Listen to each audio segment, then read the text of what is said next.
everybody. Ben Sissel here with the Trans Am series presented by Pirelli with our special guest, fairly new to the TA2 series with Trans Am, is Edward Sevadjian. Edward, how are you doing? I'm well, Ben, and I appreciate you pronouncing my name right. It's get big points for that, buddy. So the reason I'm interviewing Edward Sevadjian, a lot of people this may be the first time they're hearing of you, is I expect you in the 2020 season to be on the podium, to be in the top 5, top 10 quite a few times. And I don't want people to think that you've come out of nowhere. So explain kind of your rise into racing and your background. Well, my grandfather raced and my father raced while I was growing up. He did GT1 and Trans Am in the late 70s, 80s, then went into World Challenge in the 90s.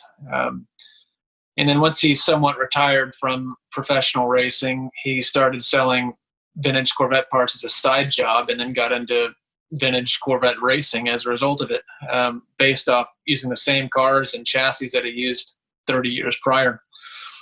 And I got involved with him doing that. And that was in about 2005, and we've been vintage racing ever since. So my father started Duntop Motor Company back in 2004. I started working with them in about 2006, and a few years after that, I took it over, actually bought it, and we've been working together since. We're in Dallas, Texas. Corvette parts online. We do restorations. We do resto mods. We have a body shop, fabrication shop. But the passion and the heart of the whole thing is in racing, and whether that's vintage racing or Trans Am racing, it doesn't matter. Racing is racing. As long as you have somebody to race against, it's going to be fun. And when Tony bought Trans Am and Trans Am's schedule started mirroring the vintage schedule, then it just made sense to go that route. What's happening right now, we've been talking on a weekly basis because you're racing with us in this Torque Esports UMG Trans Am Esports Championship. When you tell your friends that you're racing basically a sim or a video game against other professional race car drivers, how do you explain it? I pick and choose who I'm actually going to tell, to be honest.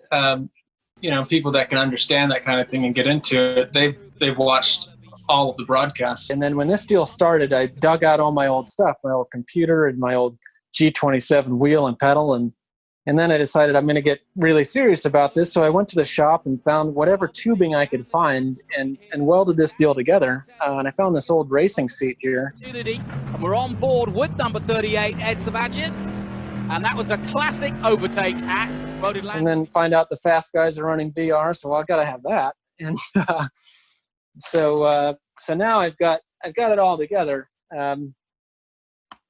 But it certainly took some time to get used to the VR. Is it true you called me after you tested the VR, it made you car sick?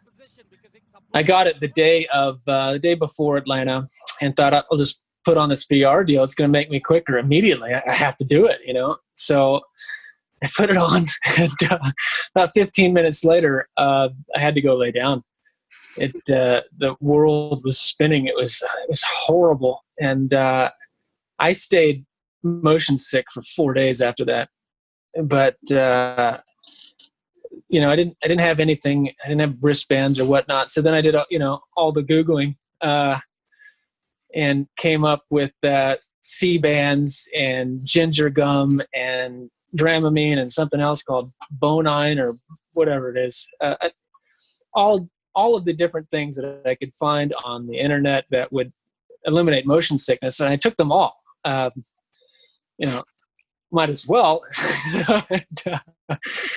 And then I tried it again after I was somewhat less sick, and I only got a little bit sick, and then a couple days later a little less, and then so then I just left it on, and now I can do it with the C-bands only, without having to actually drug myself. And it's fine as long as I'm going forward, no problem. But if I spin out or I put it in reverse, that is bad.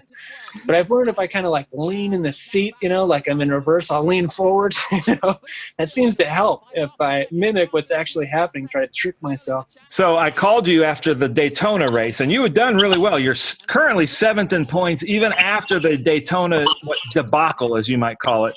But tell us what happened at Daytona. Well, I put in way too many hours practicing for that deal and was feeling pretty good. I think I qualified 5th. It was just a matter of who got the toe. Qualifying was that tight. And so I was in good position. And then coming out of the turn 1 deal, I think I was 6th, maybe 7th. I don't remember. But and then one of the new guys, the guest drivers, moved me out of the way to get past. And I passed him back, and then he moved me out of the way again. And that kind of cycle went on for a number of laps until I lost my mind just a little bit. And the last time that we touched each other, that put me in the wall. So that wasn't ideal, I would say. Well, speaking of guest drivers, you haven't had very good luck with guest drivers. At Road Atlanta, we had Paul Tracy come into the TA2 series in, what was that, 3 or 4 years ago? One of your first, I think, TA2 rides, and you guys had it out the whole race. Right. Yeah. Paul Tracy gave me the chrome horn, as he calls it, and I'm going to pay him back one of these days. I owe him one. Well, we ended up near each other for about the last 10 laps or so, and I just could not get by him. And on the last lap, I did get by him going into 1. He passed me back going into 2, and then he hit the rev limiter. He put it into first gear, hit the rev limiter, and I passed him in the S's. And I might have given him just a very gentle, loving tap as I was going by him. And I kind of expected going into 10A that would be returned. But instead of that, at turn 7, it wasn't exactly gentle. It was more of a drop kick into the wall. And that was pretty irritating. And then the Facebook and Instagram videos bragging about that afterwards, it just leaves you with only one option, which is to pay him back. You're fairly new to the Trans Am series as a driver. You're not new to the Trans Am series as somebody in the paddock because your dad raced with Trans Am. But I've known you now for about 10 years, and you are one of the fastest drivers, if not the fastest driver, in our SVRA series and VROC series. And I remember a couple years ago at PRI, you were asking me about getting into a Trans Am car, and I was really hoping that would happen. So explain kind of your path into the TA2 format. Well, if you're on your own, you just got to make it happen. I mean, some guys can have the funding to get a car and do it themselves. I didn't really have that option. So I asked a lot of questions and decided that the best thing to do would be to rent a car for a couple of races. And a good buddy of mine, Sam LeCompte, rented me a car at an extraordinarily reasonable price. And it was a 3 or 4 year old car that hadn't been developed in a couple of years, but it was a way to get on track and to get some experience and see what it's like out there. So I ran that for 3 races in 2018. Broke once, was going to finish 6th or 7th at Road Atlanta until I got to meet Mr. Tracy. And then, and I did all right in the other one, I think top 10 in the other one. But that allowed me to be around the paddock, kind of see how it goes, learn a lot about the other cars. And then I teamed up with a guy named Colby Hillman, who was a longtime vintage racing customer and friend. And we made a deal that we would build a car together and go race it together. He'd be the team owner, and I'd take care of the car and prep it and whatnot. So we spent the good part of a year putting that car together and doing it right. And we showed up at Dakota last year. And as usual, when you have your own race shop, the customers come first, and then when you're finished with their cars, then you get to work on your own car. So our car, that Trans Am car, didn't get finished until the morning of qualifying. And I was already at the race taking care of my customer cars. And the guys had stayed up all night, put the car on the trailer, and we're driving down. And they were about 30 minutes out, and we had about an hour before the first practice. And I was getting pretty nervous. And I got a call from Jake, and he said, so a tire blew out on the trailer, and they drove the last half hour, which ended up taking an hour, and ripped the side of the trailer off and showed up in the paddock and unloaded the car, and I jumped in. And we went out in the first practice session, and we were 14th fastest. And the only thing that fell off was a mirror. So, it was a win. So we had, by the end of the weekend, went faster and faster and actually got some time in the car and qualified third. And it turned out to be a fantastic weekend. Edward Sevadjian, just days ago, this car was tubes and barely a body. How in the world did you do this? I didn't. My crew did. Shake and Luke and Tony, Tim, Jen, and everybody at Duntoff Motor Company, Mark Meissen, and Colby Hilbin. Everybody worked on it till the late hours in the night. Drove here at the last minute, and we accomplished more than we could have hoped for. I'm really proud of these guys and the car and the team. It's a good day, but it was hot. How does it feel to be on the podium in your home state? Well, I would have been happy with a top 10, but a podium is pretty sweet. So we'll savor this one for a while.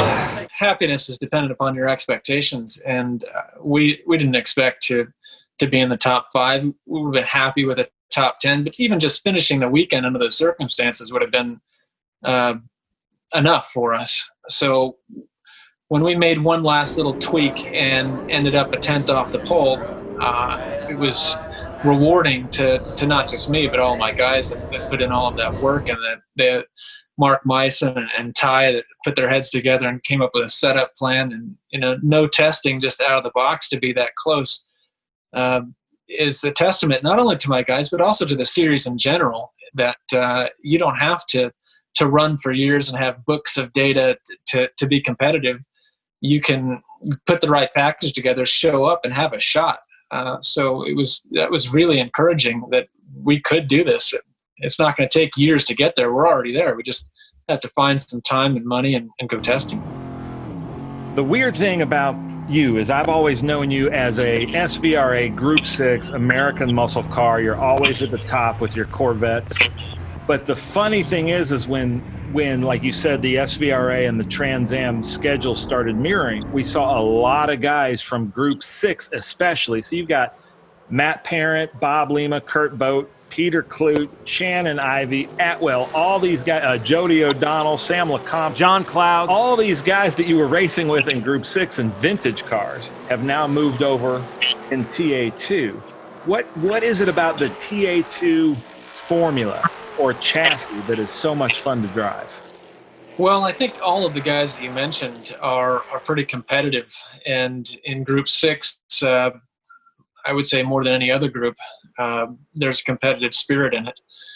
So it makes sense that those guys would want to try something else. But in Trans Am 2, the price point is accessible. It's actually cheaper to run than the all-out Group 6 cars, and the cars are fun to drive. They actually stop straight. They start when you ask them to. There's a lot of good things that make driving them enjoyable. They're significantly less power, but you don't really feel it because you can put more power down, seemingly, with the tires and a little bit of downforce and the way the chassis handle. They're a lot of fun to drive. But more than just the fun in driving them is the competition that I think everybody goes there for. So being at the SVRA races, when the Trans Am cars started running with them, we would watch them. We would watch the different races, and it became clear that the most competitive class with the best drivers and the most prep, the place to be was Trans Am 2. Now, granted, the TA1 cars are badass, and I would certainly like to drive one of those cars and have. But the level of competition, the depth of the competition, isn't there like it is in Trans Am 2. So if you're going to try to prove something, TA2 is the place to be.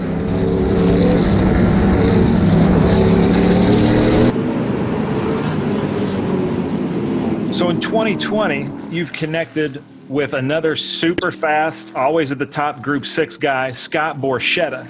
And you guys are working together as he's one of your sponsors, but you guys consider yourselves teammates, and your plan was to be teammates going into 2020. Well, I talked to Scott after after Circuit of the Americas and kind of told him what I had in mind, knowing that I didn't think that I could run a whole series, the whole season by myself. And he had mentioned something about helping out. Somewhere along the lines, we got the idea that, he actually needs to do this as well. So we built him a car. We were just about ready to go to Atlanta before it got canceled. And now that things are starting to clear up, he's going to come and we're going to go testing and get him out on the track as soon as possible. And having 2 cars with 2 drivers and, twice the amount of data, not only does it make everything cheaper in regards to transportation and spares and whatnot, but proud to be a part of the Big Machine Vodka driving family, and looking forward to working with Scott, the brand, and getting out on the track as soon as possible. So I consider us friends. We hang out at the paddock. We've been to Pizza Hut and we've gone out to dinner together when we're at the races. But you hate me with a camera. What is your deal with media people? No, we've lost the lead.